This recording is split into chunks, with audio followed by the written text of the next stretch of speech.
Pessoal, muito boa tarde. Essa aula é sobre o método simplex duas fases, né? Bom, nós vamos resolver esse exemplo aqui para ilustrar um método chamado de duas fases, que é o seguinte.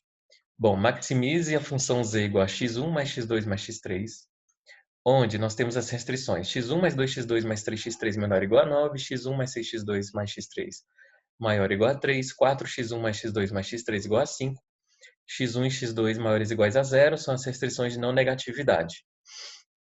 Nós já vimos na aula passada que quando você tem uma restrição de maior ou igual, você coloca menos f mais a. Quando você tem uma restrição de igual, você coloca mais a.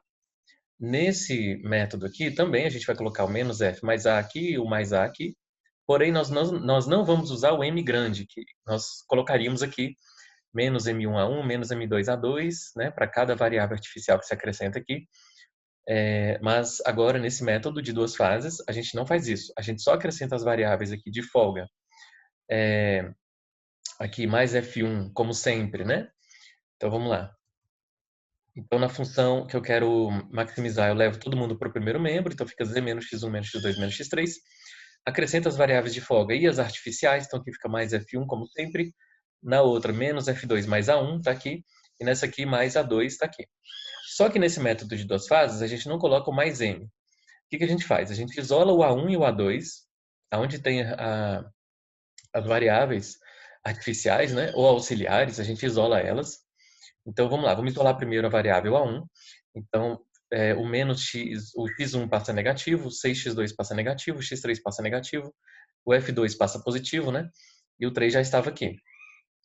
Bom, depois que você isola o A1, você isola o A2, né? Você não isola as f's, tá? As de folga, você isola só as artificiais. O A2, o 4x1 fica negativo, está aqui embaixo.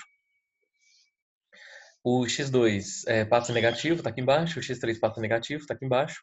E o 5 já estava. Depois que você isola o A1 e o A2, você soma e minimiza ela. Tá? Aí, para minimizar, tem que multiplicar por menos 1, como nós já vimos nas aulas passadas. Então, soma, depois multiplica por menos 1. Então, vamos lá. Somando o A1 com o A2, vai ficar menos x1 mais menos 4x1, fica menos 5x1. Menos 6x2 somado com menos x2 dá menos 7x2. Menos x3 com menos x3 dá menos 2x3. Mais f2, né? Tá faltando f2 aqui. Eu vou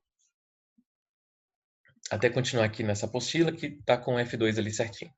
Então, somando as variáveis, né? Aqui você tem essa variável w, depois que eu somei, né? Tá com f2 aqui. Muito bem. Então, depois que somou, né? Ó, esse mais esse deu essa aqui. Aí eu vou minimizar essa w, tá, gente? Para minimizar, nós já vimos que tem que multiplicar por menos 1. Então, multiplica por menos 1 vira t, né? Então, menos 5 fica mais 5, menos 7 fica mais 7, menos 2 fica mais 2, menos f fica mais f, e o 8 fica menos 8. Aí passa tudo para o primeiro membro, como a gente sempre faz. Então, fica t menos 5x1, menos 7x2, menos 2x3, mais f2, né? Igual a menos 8. O coeficiente, o termo independente fica aqui. E aí a gente faz o quadro com essa nova função objetivo, por último aqui, né? Eu posso colocá-la por último, então eu só repito a função objetiva aqui. A função objetiva original eu deixo aqui, eu já passei para o primeiro membro. As restrições que eu já acrescentei as variáveis de folga, né? F1, F2, as artificiais A1, A2. E essa função objetivo, então eu deixo nessa ordem no quadro, tá? Não precisa colocar a variável t aqui, só z, x1, x2, x3, F1, F2, A1, A2 e b. Tá bom? Bom, aqui, lembrando como é que eu obtive essa função objetivo, né? Primeiro, eu isolei o A1, isolei o A2, somei. Depois que eu somei, eu multipliquei por menos 1. Depois que eu multipliquei por menos 1, deixei tudo para o primeiro membro. Transportei tudo para o primeiro membro, tá? Menos o termo independente, né? Que é o b aqui, ó. Então, aqui você vai ter a função objetiva original, que é 1 para z, menos 1, menos 1, menos 1, tá aqui. Depois, as restrições. 1, 2, 3, tá aqui, ó. 1, 2, 3. 1 para F1, 9.